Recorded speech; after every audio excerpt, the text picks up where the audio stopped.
Olá, muito boa tarde. Estamos no ar em transmissão simultânea pela tela da TV Horizonte no canal 30.1, também na América FM 107,1, Cultura M 830 kHz. Agora em Belo Horizonte, 12 horas, 2 minutos. Hoje é quinta-feira, 4 de setembro de 2025. Muito obrigado a você que está acompanhando a gente. Vim acompanhando o Tribuna Livre. Agora é hora de ficar bem informado com o Rede Notícia. Muito boa tarde, Janaína Regiane. Boa tarde, André. Boa tarde a todos. Eu sou Janaína Regiane e a partir de agora você vai acompanhar o que é notícia aqui em Belo Horizonte, em Minas, no Brasil e no mundo inteiro. E a gente quer que você siga também lá no YouTube, Rede Notícia TVH. Se inscreva, já somos mais de 5.600 inscritos e a gente quer bater a meta de 6.000 inscritos e contamos com você também. E tem o TV Horizonte.oficial que você ouve e assiste a nossa programação ao vivo e tem as redes sociais, TV Horizonte Oficial e @Rádio América Oficial. E quero pedir você também para baixar o nosso aplicativo Vox, VOX, que você acompanha em tempo real tanto a programação da TV Horizonte quanto da Rádio América. Nós começamos o nosso Rede Notícia desta quinta-feira falando um pouco sobre a visita do presidente Luiz Inácio Lula da Silva a Belo Horizonte na manhã desta quinta-feira. Lula está no aglomerado da Serra, na região centro-sul de Belo Horizonte, uma das principais, se não a maior comunidade de Belo Horizonte, né? Sim. População bolsão de muita dificuldade, de muitas necessidades, e o presidente Lula está realizando essa visita aqui em Belo Horizonte. A gente tem imagens ao vivo direto de lá. Nossa repórter Gabriela Salles está acompanhando essa visita do presidente da República e entra ao vivo agora trazendo os detalhes do que o presidente já anunciou por aí. Tem novidade, Gabi? Boa tarde. Congresso Nacional, aqui eu peço uma salva de palmas do nosso senador Rodrigo Pacheco, nosso parlamentar. Boa tarde, Rede Notícia, André, Janaína. Bom, acontece neste momento o lançamento do programa Gás do Povo, que entrega botijão de gás de cozinha para famílias em vulnerabilidade social. Antes da cerimônia, que teve um pouco de atraso, o presidente e a comitiva que o acompanha conversaram com lideranças da comunidade do aglomerado da Serra. O programa vai atender mais de 15 milhões de famílias em todo o Brasil. Só em Minas Gerais, 1 milhão de lares terão acesso gratuito ao botijão de gás de 13 quilos. A retirada será feita em distribuidoras credenciadas com vale digital ou cartão físico do CadÚnico. Acompanhe a fala do ministro de Minas e Energia, Alexandre Silveira. Assistência social integrado com as comunidades, meu querido Pimentel. Garantir a condição de um forte desenvolvimento.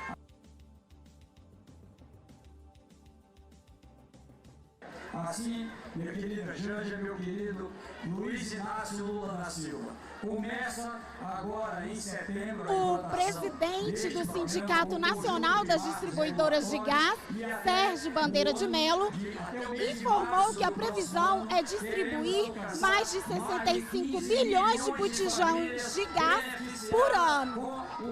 As famílias vão receber o dinheiro carimbado para comprar o energético substituto da lenha. Pasme, hoje na matriz energética residencial, dados da empresa de pesquisa energética do Ministério de Minas e Energia, 22% da matriz energética residencial é lenha. Isso é absolutamente inaceitável. Isso traz problemas de saúde grave e problemas de inconveniência mesmo da vida. Não tem uma vida digna quem tem que sair para catar madeira para cozinhar. Então, assim, nós estamos partindo o governo está partindo de 5 milhões de famílias atingidas por um programa de transferência de renda para 15 milhões de famílias que vão ser atingidas com cargas de gás grátis. Vocês Além do presidente Lula, participam do evento o prefeito Álvaro Damião, o presidente do Senado, Rodrigo Pacheco, a ministra de Direitos Humanos, Macaé Evaristo, e o ministro de Minas e Energia, Alexandre Silveira, além de parlamentares da rede estadual e federal que representam Minas Gerais. André, Janaína, volto com vocês. Estão vendo aí agora, quem está falando é o ex-presidente do Senado Federal, senador por Minas Gerais, Rodrigo Pacheco, do PSD, para você que está nos acompanhando. E mais cedo, o ministro de Minas e Energia, Alexandre Silveira, falou justamente sobre esse programa do Vale Gás. Vamos ouvi-lo. E agora o gás, 58 mil. Não tem problema não. Vamos ouvir um pouquinho o Pacheco. A gente consegue subir o som do Pacheco, que tá cada vez mais em eventos colados com Lula, em evidência e num caminho para ser talvez pré-candidato ao governo do estado de Minas Gerais. Vamos ouvir, se tiver condição a gente coloca no ar. Sobe o som aí do Pacheco. Que no Ministério de Minas e Energia promove um programa que atende o povo mais simples do nosso país. O ministro Alexandre Silveira, com o nosso reconhecimento, nosso apreço pelo trabalho realizado à frente do seu ministério. Todos os parlamentares federais e estaduais, meus colegas de parlamento que aqui estão, que trabalham cotidianamente em favor de suas causas e de suas demandas. Eu quero fazer um cumprimento muito especial a alguém que foi ungido e alçado à condição de prefeito de Belo Horizonte, e em quem nós depositamos a nossa mais absoluta confiança, que é o prefeito Álvaro Damião. Um homem simples, de origem humilde, que assume a prefeitura com uma vontade muito grande de acertar e de fazer o bem para Belo Horizonte. E nas mãos dele está a solução que nós mais aguardamos em termos de infraestrutura em Belo Horizonte, que é o anel rodoviário, que eu tenho certeza que o Álvaro Damião vai conseguir, com o apoio do presidente Lula, resolver para todos os belo-horizontinos, para todos da região metropolitana de Belo Horizonte. E uma menção muito importante... Fala do senador Rodrigo Pacheco. Gente, 2026 já começou, é fato. Sim. Né? Hoje a gente vai receber a presidente do Progressistas aqui, presidente estadual do Progressistas, deputada federal Nelly Aquino, no nosso quadro de entrevistas. E aí quando o Rodrigo Pacheco fala com o Álvaro Damião é União Brasil, e tem uma federação, PP União Brasil, vão caminhar juntos. E é claro que a gente não vai deixar de perguntar, afinal de contas, em qual palanque que eles vão subir. Se é o do Rodrigo Pacheco ou se é o do Matheus Simões, porque a gente não pode deixar de esquecer que o grande nome do Progressistas em Minas Gerais é o secretário de governo do Zema, o ex-deputado federal Marcelo Aro. Então a gente não... São muitos nomes. São muitos nomes. É bom a gente lembrar que tem até um grupo político que a Nelly encabeça, que é chamado de Família Aro. Então a gente não pode deixar nunca de ver essas situações, e é uma movimentação política que vai ficando cada vez mais quente. Vamos ouvir agora o Alexandre Silveira para poder ver como é que ele destaca esse Vale Gás, esse novo programa do governo federal? E agora o gás do povo. 58 mil postos de revenda começam a partir de novembro a distribuir o gás. Vocês verão pelas ruas, verão nas vilas, verão dos morros, nas nossos aglomerados, os postos de distribuição com a placa. Aqui tem gás do povo. Isso é justiça social na veia. Nós vamos trabalhar para fazer um país com desenvolvimento econômico, sustentabilidade e justiça social.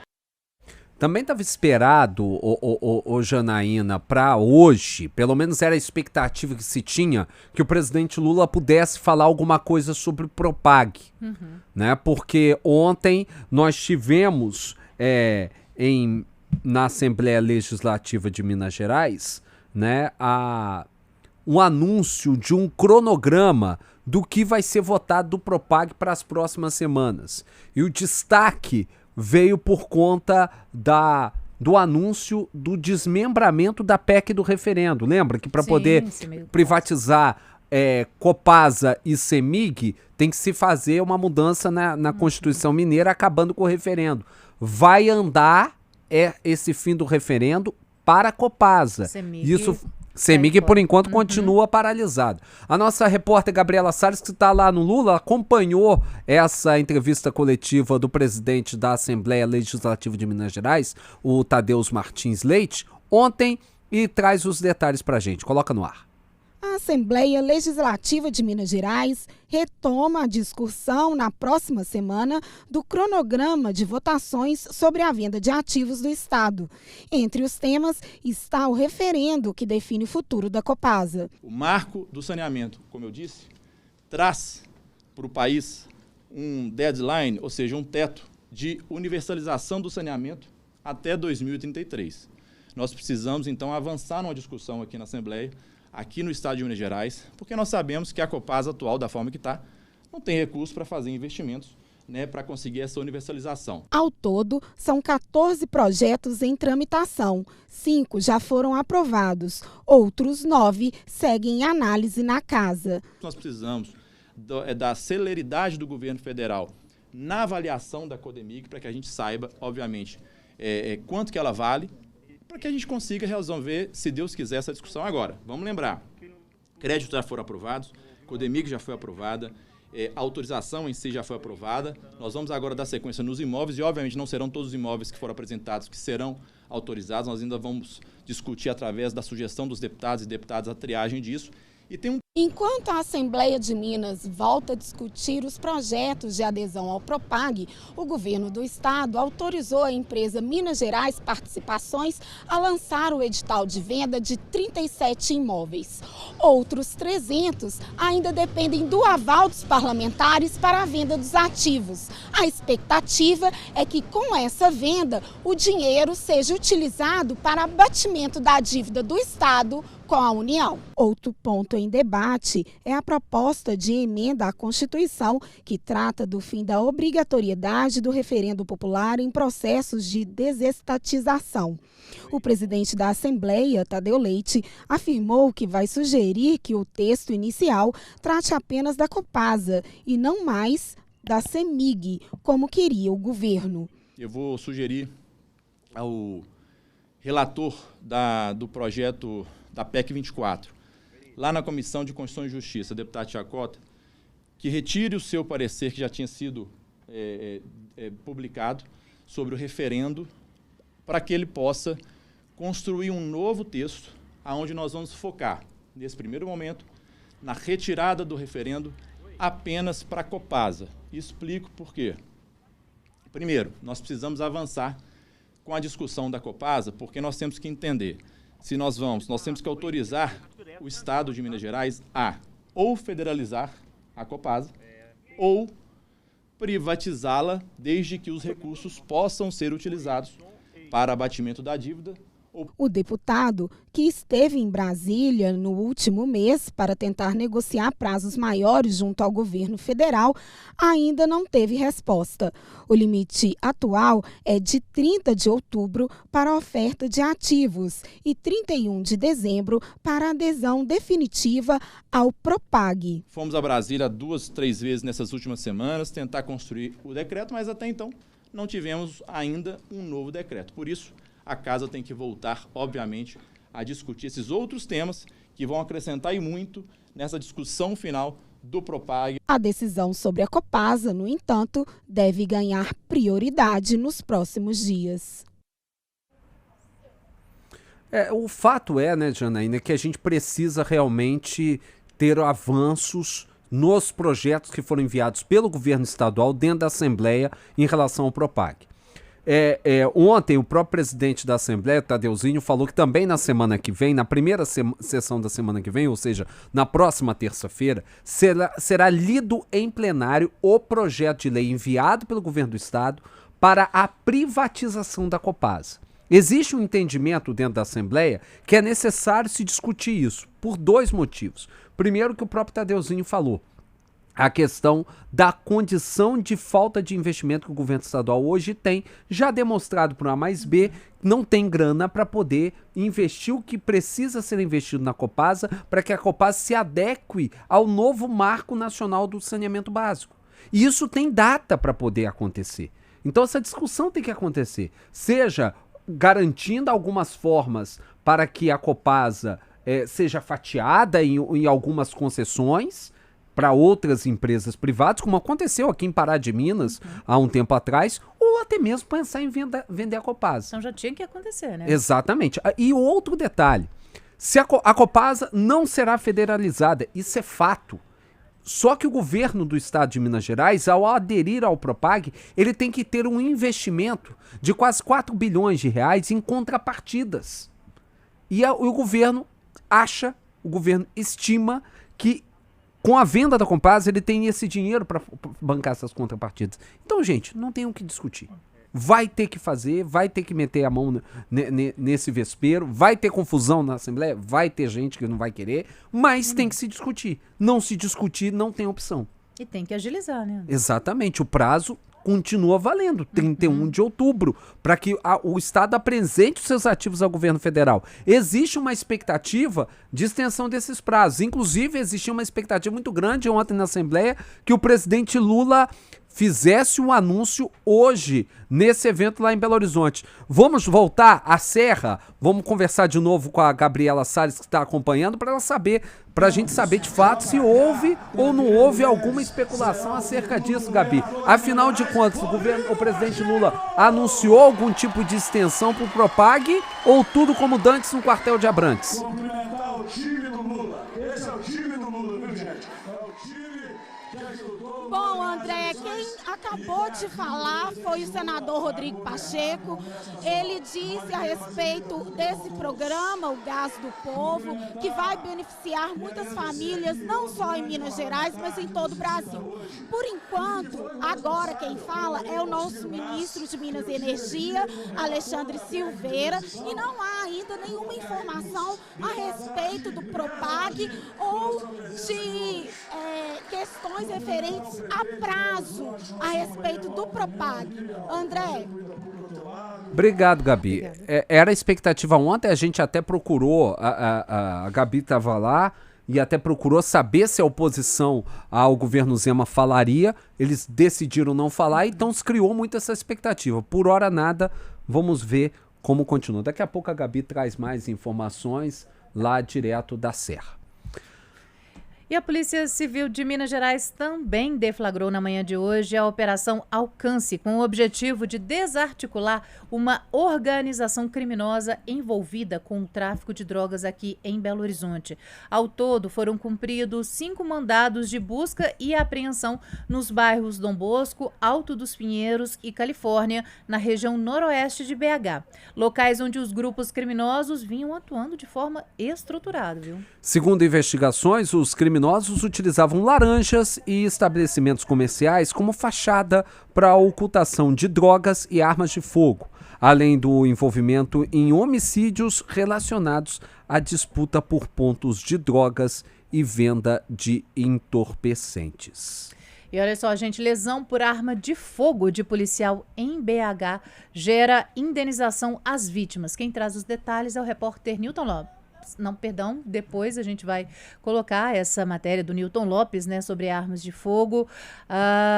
E agora, gente, a gente vai falar sobre as armas, né, do fascínio das armas do René, né, do René, que é o assassino confesso do Gari Laudemir de Souza Fernandes, né, em agosto, aqui em Belo Horizonte. Em um dos registros, olha só, presta atenção, o René da Silveira Nogueira Júnior, nessas novas imagens, ele aparece dirigindo e mostra 2 pistolas no banco do carro. Vamos ver.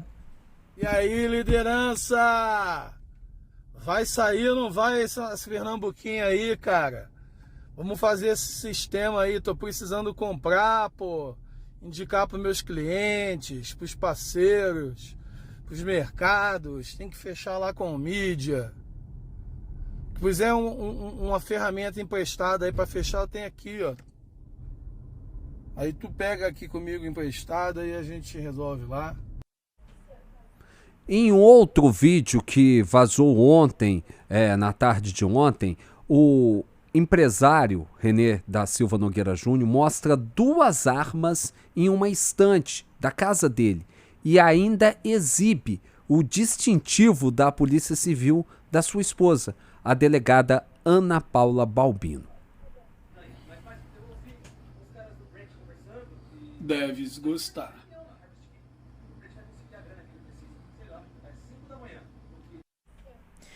Gente, em um outro vídeo também um empresário aparece atirando na varanda de um imóvel após receber uma arma de fogo, né, de um outro homem que orienta René, né, antes dele disparar, ele orienta ele a atirar pra cima.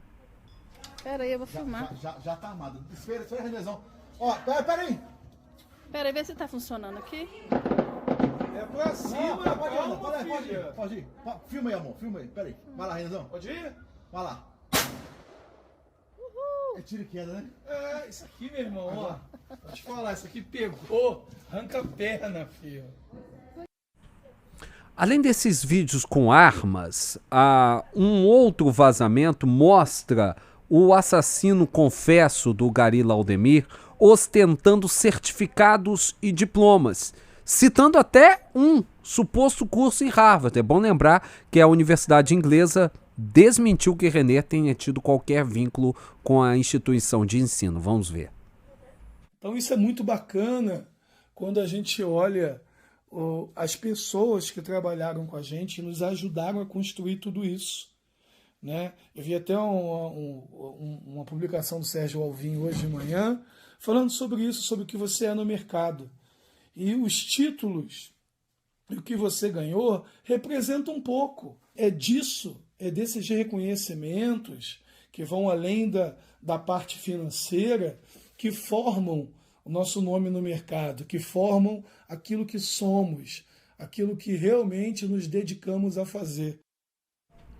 E além dos vídeos, os vazamentos também mostram que René e a esposa, a delegada Ana Paula Balbino, eles conversaram, gente, ao telefone por 7 minutos no dia do crime, cerca de horas antes do empresário ser preso pela PM em uma academia. As mensagens trocadas pelo casal indicam que ela tinha ciência do crime, bem como do porte irregular da arma. Nos diálogos, o René, inclusive, orienta ainda que a esposa entregue à Corregedoria da Polícia Civil a arma institucional e não a pistola calibre .380 que pertence à delegada e de onde partiram os disparos que mataram o Gari. René está preso no presídio de Caeté e vai responder por homicídio duplamente qualificado por motivo fútil e uso de recurso que dificultou a defesa da vítima, além do crime de ameaça contra a motorista do caminhão de coleta de lixo e pelo porte ilegal de arma de fogo de uso permitido. A esposa dele, a delegada Ana Paula Balbino, foi indiciada por porte ilegal de arma de fogo de uso permitido por ter cedido ou emprestado o armamento ao marido. Além do inquérito criminal, Ana Paula também responde a um processo disciplinar na Corregedoria da Polícia Civil do Estado de Minas Gerais por suspeita de prevaricação. E a gente vai para um rápido intervalo e na volta a gente vai falar sobre as expectativas da continuidade do julgamento do ex-presidente Jair Bolsonaro. 12 horas e 25 minutos.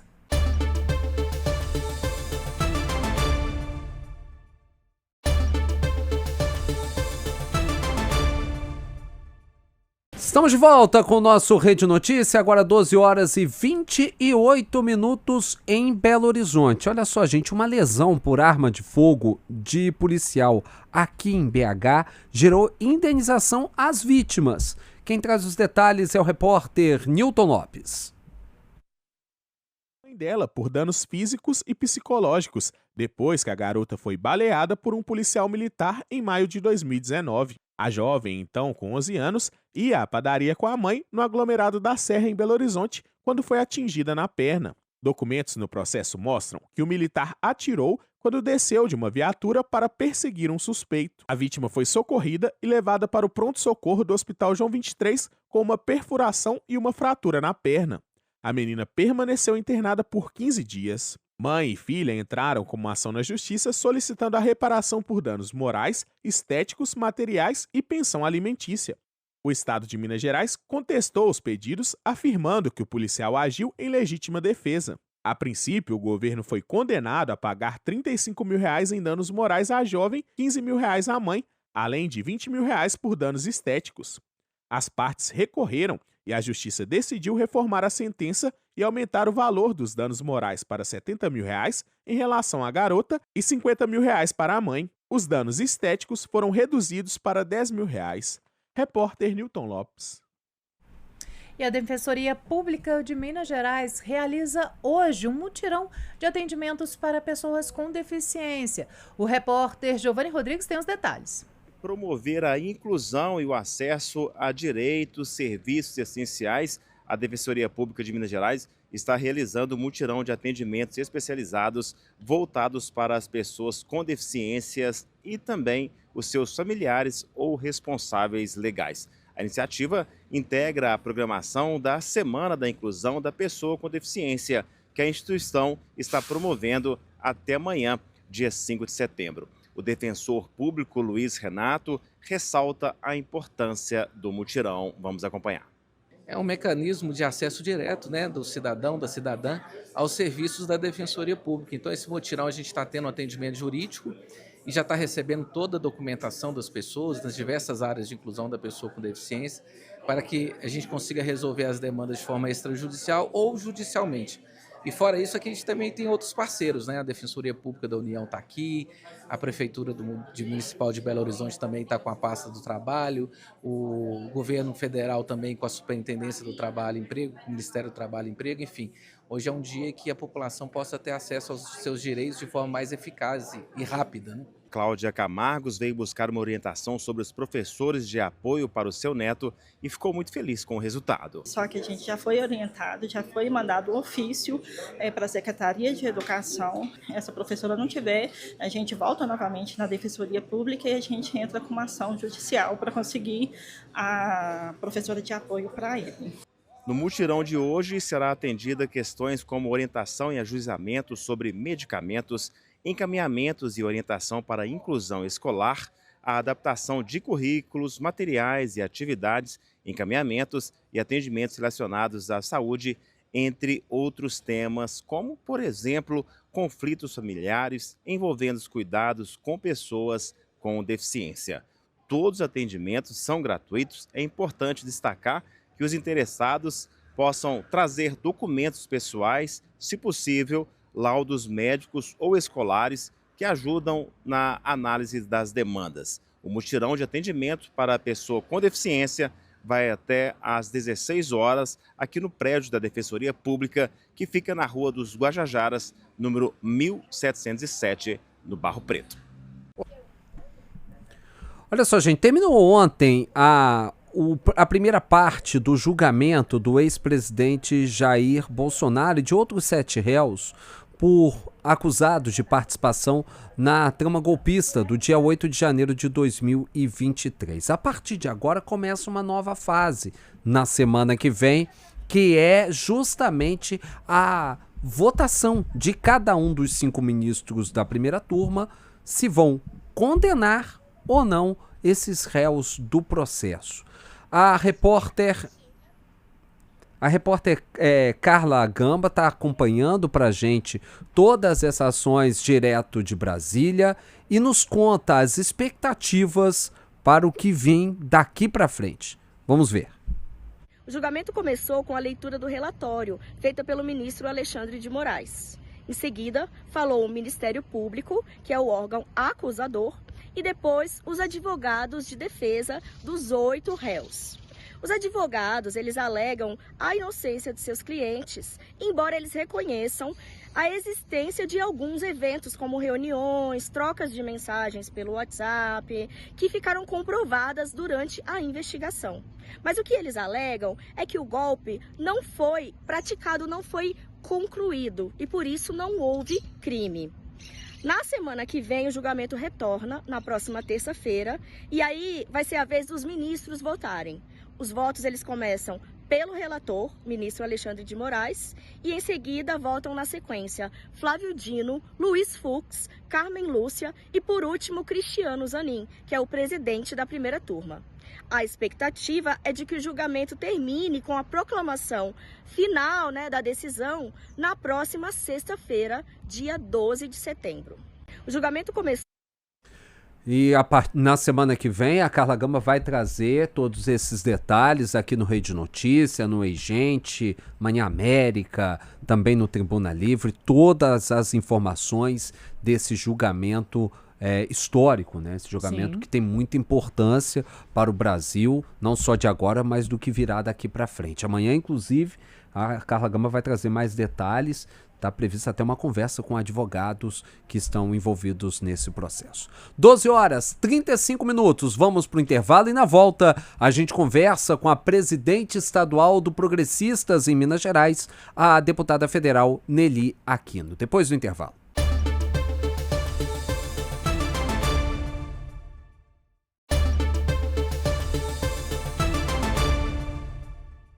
Estamos de volta aqui com o nosso Rede Notícia, 12h38. Estou aqui ao lado da Janaína Regiane e hoje a gente recebe a presidente estadual do Progressistas aqui em Minas Gerais.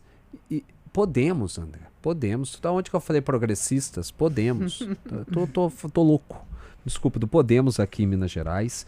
E também deputada federal Nelly Aquino, que recebeu 66 mil votos. 66.866 votos em Minas Gerais na eleição de 2022. Desculpa pela troca do partido, irreparável, mas já quero conversar com a senhora e te fazer uma pergunta muito séria. A gente estava falando aqui até no bastidor antes de começar.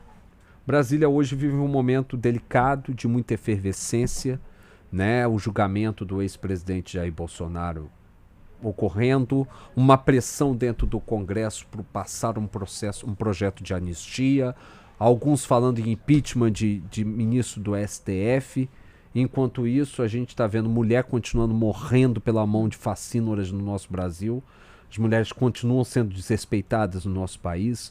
Uma inflação galopante com gente, como acabou de a gente ver aqui na visita do presidente Lula, quase 30% da população brasileira cozinhando com lenha. Em pleno 2025, não dá para a gente entender isso. Você acha que, a senhora como parlamentar, acha que as necessidades do povo estão ficando para trás em prol de necessidades pontuais de quem comanda o poder e está tentando disputar verdadeiramente a caneta do Palácio do Planalto para ano que vem? Bem, boa tarde André, Janaína, todos que nos acompanham. Muito feliz em estar aqui com vocês nesse bate-papo. O momento hoje do Congresso, na verdade, nós estamos numa fase muito fragilizada, porque nós temos dois lados, que um alimenta o outro, como eu já te disse, e com uma briga sem fim. Parece que a campanha não acabou, sabe? A eleição acabou, foram eleitos presidentes, vice-deputados, senadores, mas a briga continua como se fosse uma briga de campanha constante. E os interesses que são realmente os interesses do cidadão não são colocados em pauta. Nós vivemos um momento de muita gente brigando e pouca gente trabalhando. Eu até falo que o piano fica pesado demais para ser carregado para aqueles que querem realmente cumprir a agenda do legislativo, que é ir lá relatar projetos, discutir, debater, participar das comissões. Eu chego na Câmara Federal, do horário que eu chego até o horário que eu saio. A gente nunca sabe o horário que sai. Às vezes, quando você olha, são 2 horas da manhã, você está lá dentro ainda. Trabalhando em prol, principalmente, do nosso Estado. É evidente que todas as discussões que nós fazemos lá é nível Brasil, mas eu represento a população mineira. Eu fico muito entristecida, porque eu acho que tanto eu quanto os outros colegas poderiam colaborar muito mais para o desenvolvimento do nosso país se nós sentássemos para discutir. Mas nós temos lados cheios de razão. Se eu já sou a dona da razão, eu não vou conseguir sentar com você para debater e a gente chegar a um ponto comum. E é isso que a gente vive hoje. Os dois lados, assim, com muita razão, sem conseguindo sentar para dialogar. E isso não é política. E ver o brasileiro hoje, como está, um contra o outro, é muito triste também. Nós nunca vivemos. Eu tenho 52 anos e não me lembro de viver a situação que a gente vive hoje. São familiares, amigos, que discutem e que perdem até a amizade por opinião política, por posicionamento. Lembrando que eu não sou contra Eu acredito que tem que ter, sim, opinião divergente, ela tem que existir, e isso faz o país crescer e desenvolver. A divergência não é o problema, é a forma que é conduzida essa divergência que é o problema. Não é uma divergência, né? É uma exclusão, né? Um lado não aceita o outro, aí não tem como a gente falar em democracia, né? Quando se coloca nesse ponto, é rompimento do Estado Democrático de Direito, porque um quer sobrepor o outro, um não consegue conviver com o outro, isso aí não é uma democracia. Respeito, né? Na opinião do outro, né? As pessoas não respeitam. Se eu sou A, a pessoa é B, não existe aquele respeito, fica essa disputa, como a senhora mesmo falou, né? Nenhum respeitando o outro e querendo sobressair um ao outro, né? E assim, sentando com alguns deputados que têm a mesma visão que eu, que em certos momentos dá até um desnorteio, porque a sociedade e esses lados cobram um posicionamento que a gente tome um lado. E quando você olha e acha que os dois lados tem acertos e tem erros e que tem que sentar, na verdade, para ter uma convergência em muita coisa. Então, nós temos... eu sou uma parlamentar, mas eu convivo com diversos cidadãos que não concordam com o formato que está indo esse direcionamento. Eu acho que chegou o momento de sentar, de construir uma pauta realmente que trate políticas públicas, como você bem falou. Eu não queria estar hoje lá na Câmara Federal defendendo o direito à vida da mulher. Eu queria estar defendendo outras pautas, mas hoje o Estado, Minas, é o segundo que mais mata a mulher no Brasil. Deputada, a senhora falou uma coisa agora aí e que eu acho, infelizmente, olha o nível da loucura que a gente vive nesse mundo, da gente ter que discutir o direito da mulher de viver, de se colocar na sociedade, de poder ser parlamentar, de poder ser governadora, presidente, poder ser o que ela quiser, viver do jeito que ela quiser, definir o rumo da vida dela, porque afinal da vida dela é dela. E a gente tem que defender isso. Que mundo louco é esse que a gente está vivendo, E a mulher, dentro da sociedade, ela é o alicerce de tudo. Ela é a mãe, ela é a filha, ela é a irmã, ela é o alicerce da nossa sociedade. E, infelizmente, assim, tem tantas discussões como empreendedorismo, até mesmo a doença que aflige a mulher, como câncer de mama, de útero e tantas outras. Menopausa. Que eu discuto muito sobre menopausa, porque sofro na pele. Nunca imaginei que era tão difícil a fase da menopausa, porque nunca me falaram que era tão difícil, né? Porque a mulher omite um pouco até por vergonha, com relação da idade. Sim. E as discussões sempre diminuem a mulher quando fala da menopausa. E, assim, tem tanta coisa que a gente precisa construir, e até mesmo o debate da mulher na política, como você bem disse, a participação, a mulher se enxergar como uma figura que tem autoridade para discutir política, sim. Mas quando a gente pega essas discussões, tudo isso é muito recente, sabe, André? Até há muito pouco tempo, a mulher não votava. Então, se ela não votava, ela entendia que aquilo não era dela, não fazia parte da vida dela. Até muito pouco tempo atrás, nós não tínhamos a lei do feminicídio. Então, quando o povo fala, quando todo mundo vira e fala, os números aumentaram demais. Não, nós não tínhamos números anteriores. Os números vieram agora com as novas leis. Temos leis importantes, que, com certeza, os números só não são maiores porque temos leis importantes protegendo as mulheres. As instituições vêm se preparando. Você vê um movimento muito grande da Polícia Militar, da Polícia Civil, até a Guarda Municipal, aqui no caso de Belo Horizonte, vem fazendo um trabalho intensivo. A gente vê as instituições tentando conscientizar essa mudança cultural, mas é tudo muito recente. Quando você pega, é tudo acima de 2012, 2015 para cá. Então, essa discussão veio mais abertamente de pouco tempo para cá. E com as câmeras de vídeo, porque não é o número que aumentou, os vídeos aumentaram. Aí fica mais latente. Choca mais. Porque aquilo que você vê... Porque quando eu vi uma mulher tomando 61 socos dentro do elevador, aquilo me chocou. Mas a gente tem relatos diários de centenas de mulheres que vivem isso constantemente. E a senhora está falando de violência física, né? Porque a gente tem várias violências, patrimonial, judiciária, porque o que tem de homem né, que só carrega o nome de homem, mas de homem não tem absolutamente nada, que vive usando o judiciário para poder praticar violência contra a mulher, uma festa, violência psicológica, aquelas bem pequititinhas. Ô, Nelly, essa unha sua não tá bonita, esse vestido tá curto demais. Não tá adequado, o cabelo não pode ser assim. Esse cabelo não é para uma mulher de bem, isso é tudo violência. Sim, e assim, e essas violências que você citou, seja a física, a psicológica, a patrimonial, essas são mais recentes ainda. Essa discussão, ela entrou num bojo de poucos anos para cá, porque não existia essa discussão. Ainda está se ganhando até jurisprudência ainda, né? Mas por quê? Porque nós descobrimos o ciclo da violência, né? Deputada, inclusive, tem até o PL, né? Selo Cidade Mulher, que eu vou pedir para a senhora comentar no próximo bloco. 12h47. A gente vai agora para um rápido intervalo. E na volta, a deputada federal Nelly Aquino vai falar sobre esse PL, Selo Cidade Mulher, tá certo?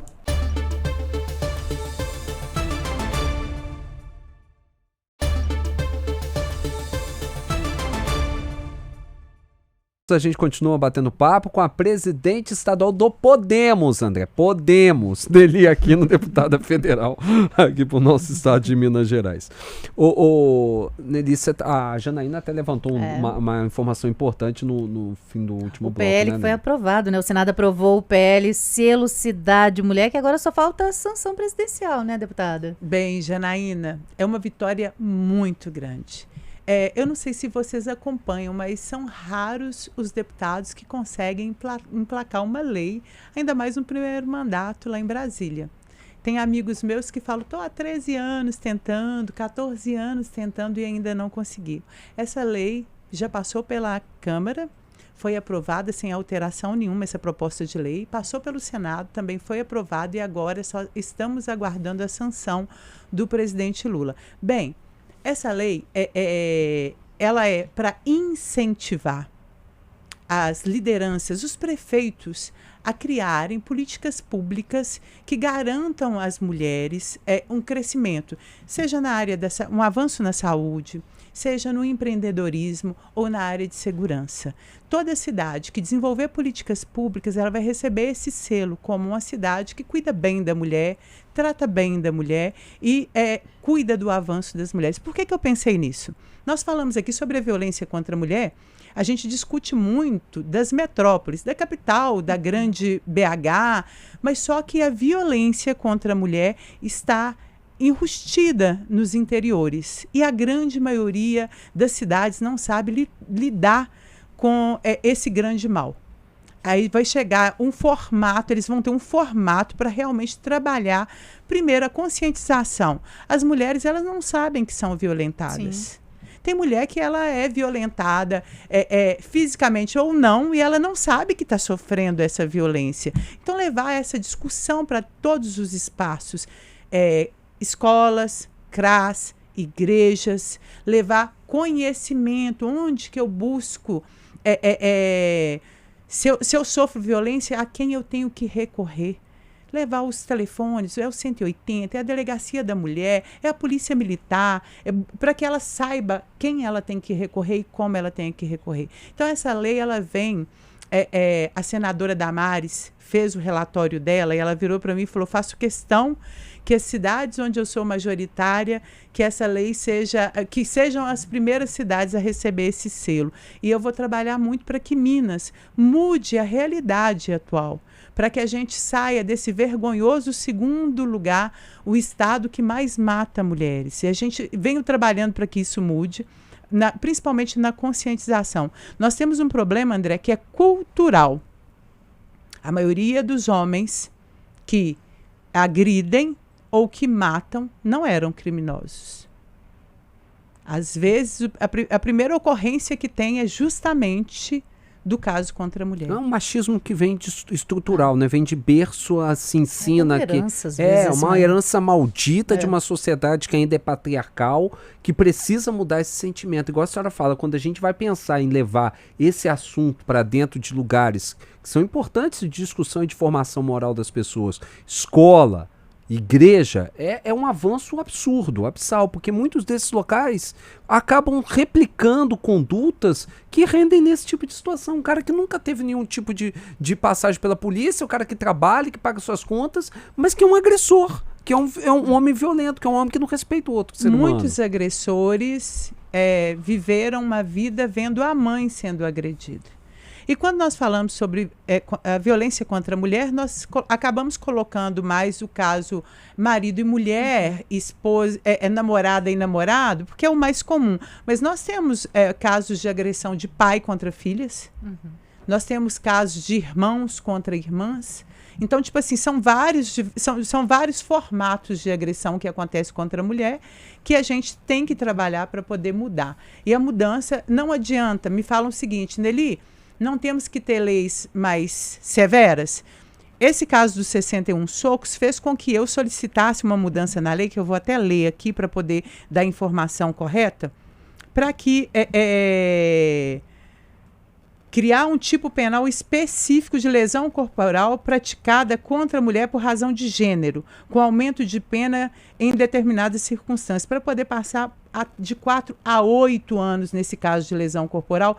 Por quê? Porque hoje o agressor pode sair da cadeia antes da mulher sair do hospital. Tem um outro projeto também que está tramitando lá na Câmara, que eu sei, de uma outra colega parlamentar sua, deputada Socorro Nery, do PP do Acre, porque teve um caso no Acre, até de um agressor daqui de Minas, de Itabira, que levou essa mulher à falência e levou essa mulher a cometer suicídio. Uma violência psicológica terrível, e também está tramitando. Eu acho que são avanços, e isso aí mesmo tem que pegar firme. Eu ainda sou pior, tinha que fazer pra mim é uma ideia, que eu já defendi várias vezes, tinha que se fazer uma espécie de um SPC Serasa, botar no cadastro de ficha suja, agressor, vai lá e um cadastro nacional de agressores de mulheres, tipificados, coloca e tornozeleira eletrônica imediatamente nesses caras, porque eles têm que ser constrangidos na sociedade, tem que andar e tem que estar todo mundo com um selo no rosto, você é agressor de mulher, você muda a sua conduta se você quiser voltar a ter respeito da sociedade, porque um homem que desrespeita uma mulher, em qualquer sentido, ele não merece ser respeitado pela sociedade. Não dá mais pra gente conviver isso em pleno 2025. E são nas pequenas coisas. Eu falo por mim. Atitudes minhas que eu já mudei e que eram de agressão, que eram de violência e que eu mesmo não percebia. E passei a perceber por estar ao lado hoje de uma companheira e falar assim, André, peraí, não, assim não. André, não é só você como homem. Nós, como mulheres, temos que mudar todos os dias. Também. Porque a sociedade é machista, não é só o homem. Eu já mudei minha opinião diante de diversas discussões que eu tinha uma visão totalmente deturpada sobre aquele assunto ou sobre aquela situação, e a gente vai mudando de opinião e entendendo que o que nós aprendemos, muita coisa foi correta, mas muita coisa errada também. E se nós não, eu não tenho filhas, eu tenho 2 filhos, eu tenho uma neta e a minha nora carrega uma outra neta hoje no ventre. Eu quero sim que a minha neta, que hoje tem 9 anos e que está para nascer, tenha o direito de crescer e escolher se vai permanecer ou não em um relacionamento, sem correr o risco de perder a vida por essa decisão. O que eu falo é o seguinte, nós já erramos com a nossa geração. Não tem como consertar mais. A nossa geração nós já perdemos muitas mulheres. Mas para as próximas gerações nós temos a obrigação de trabalhar para termos mudança. É verdade. Só para rapidinho para a gente encerrar. A senhora é líder de um grupo político que tem uma liderança ainda maior, que é do secretário de governo, ex-deputado federal Marcelo Aro. Você era integrante mesmo e lidera a família Aro aqui em Minas Gerais. Como que o grupo de vocês segue para a eleição do ano que vem? Como que Podemos segue para a eleição do ano que vem? A senhora usou uma palavra no bloco passado que me chamou muita atenção, eu concordo com a senhora. É necessário convergir o Brasil. Você acha que está na hora o centro, que é tão massacrado, que toma tanta pancada para todo quanto é lado, porque diz, porque negocia daqui, negocia de lá. Você acha que está na hora do centro governar o Brasil? O centro toma pancada porque tem bom senso. O centro é quem sabe ouvir. É aquele que senta e escuta e pega o que tem de melhor, seja de qual seja o lado. Senta, conversa e entende o que realmente dá para poder construir. Bem, eu faço parte da família Aro, liderado pelo atual secretário de governo Marcelo Aro, que é um jovem extremamente inteligente e capacitado, com uma visão política muito ampla. E o nosso grupo hoje caminha mantendo a candidatura de Matheus Simões Podemos caminha junto com o Marcelo e com o Matheus Simões. Essa construção... Matheus foi meu colega vereador, conheço, sei da seriedade, da capacidade técnica e o quanto realmente conhece o Estado de Minas para poder desenvolver um trabalho. Eu acho que nós temos que sair da briga e entender que nós temos um Estado que precisa de pessoas capacitadas, com competência e que consiga trazer o desenvolvimento antes de qualquer coisa. Muito obrigado. Obrigada, Deputada Federal Nelly Aquino, presidente do Podemos em Minas Gerais. Portas abertas para a senhora, queremos ter mais a sua presença aqui. A gente sabe que a agenda de um deputado federal é mais difícil, mas sempre que tiver, portas abertas, o Rede Notícia para a senhora. Sou vizinha de vocês aqui, meu escritório fica aqui pertinho no Santa Branca, sempre que convidarem, ficaria aqui batendo papo por mais uma hora tranquilamente. Quero convidar todo mundo que está assistindo a me seguir nas redes sociais, acompanhar o meu trabalho, dar sugestão, mandar opinião e a gente vai construindo assim uma política que realmente impacte as pessoas no seu dia a dia. Muito obrigada pela oportunidade de participar com vocês. Sempre. Obrigada, deputado.